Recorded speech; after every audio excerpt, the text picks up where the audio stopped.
Haunted houses terrify me, especially houses that are said to be truly haunted. But that's not what I'm talking about. I'm talking about the cheesy American Halloween theatrical version of a haunted house. The ones where you pay good money to have the absolute bejesus scared out of you.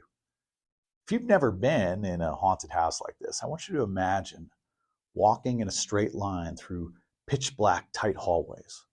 Frantic strobe lights flash to disorient you. Smoke machines billow to create an eeriness.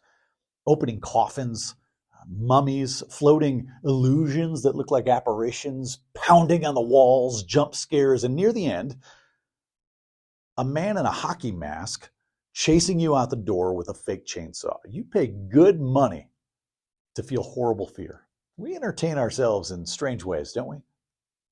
I grew up near a couple different haunted houses that we would go to some years around Halloween time. One was at an old abandoned mushroom canning factory, and the other was at a building formerly known as a preschool that had shut down under suspicious circumstances. Creepy stuff. Anyway, I was never the brave guy leading our group of friends and family through the haunted house experience with a smile on my face. No. I was the shivering mess planted smack in the middle of our group, grabbing onto the coattails of whoever was going through the tight, dark hallways in front of me, and reaching behind me constantly to make sure I was surrounded by people I knew, to be safe. Just don't leave me alone in this place. Just don't leave me alone. I did not like those haunted houses, and I've absolutely not taken my children to one of those now that I'm an adult. Nobody wants to be left alone in situations that are frightening. Being left alone when we don't want to be is one of our deepest and most haunting fears as a human. Listen to this short passage from John's Gospel. I will not leave you orphaned. I'm coming back. In just a little while, the world will no longer see me, but you're going to see me because I am alive, and you're about to come alive. At that moment, you will know absolutely that I'm in my Father, and you're in me, and I'm in you. What a beautiful message of comfort and hope. I will not leave you orphaned. I'm coming back. If you feel alone, don't fear. It's going to be okay. That passage from John's Gospel gets to the fear that the disciples had. Jesus knew he was about to go away from them. He was about to be executed. He knew that they would be feeling orphaned, alone, abandoned, terrified in a world that was cruel enough to kill their friend and leader. The disciples were about to be left in their own haunted house without their friend who always kept them safe.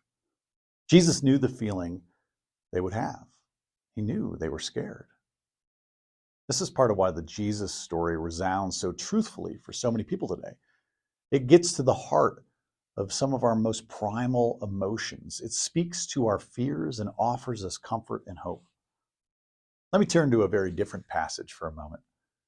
These are lyrics to a song. If you're a football fan, we call this soccer here in America. You might know this song from a tradition-filled club in Liverpool, England. As we enter into the heart of this year's European football season, you'll hear Liverpool fans collectively belting out this song, not as a typical sports victory ballad, but as an act of deep community building. Liverpool FC is more than just a soccer team. It's a family, it's a way of life, a collective agreement sealed with love. The song they sing at Liverpool is called Never Walk Alone. Listen to the lyrics for a moment. When you walk through a storm, hold your head up high and don't be afraid of the dark. At the end of the storm, there's a golden sky and the sweet silver song of a lark. Walk on through the wind, walk on through the rain, for your dreams be tossed and blown. Walk on with hope in your heart, and you'll never walk alone. If you find yourself walking through your version of a real-life haunted house sometime soon, not the kind you pay for, but the kind that life sometimes builds for you, know that you'll never walk alone. You will not be left orphaned. Many people believe that God will walk with them in those terrifying life moments. Many find comfort in the idea of grabbing onto God's coattails as you traverse the dark and disorienting hallways of life. And however you understand God, one thing I believe to be certain is that we are meant to walk with each other. We are meant to make sure the people in our life are never left behind, never orphaned, never left feeling alone. We are meant to get each other through the scary, dark, haunted parts of life.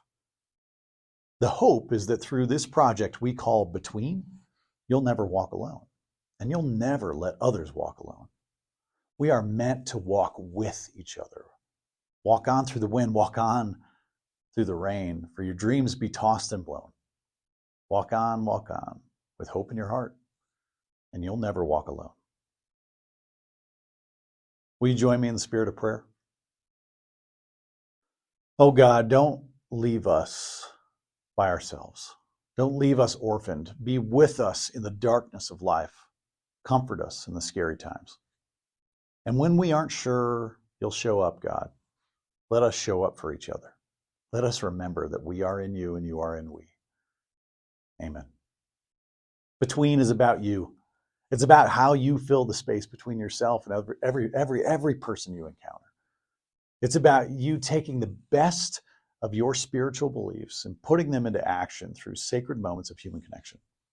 My favorite church is the space between people.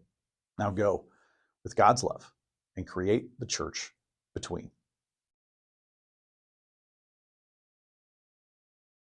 Boom.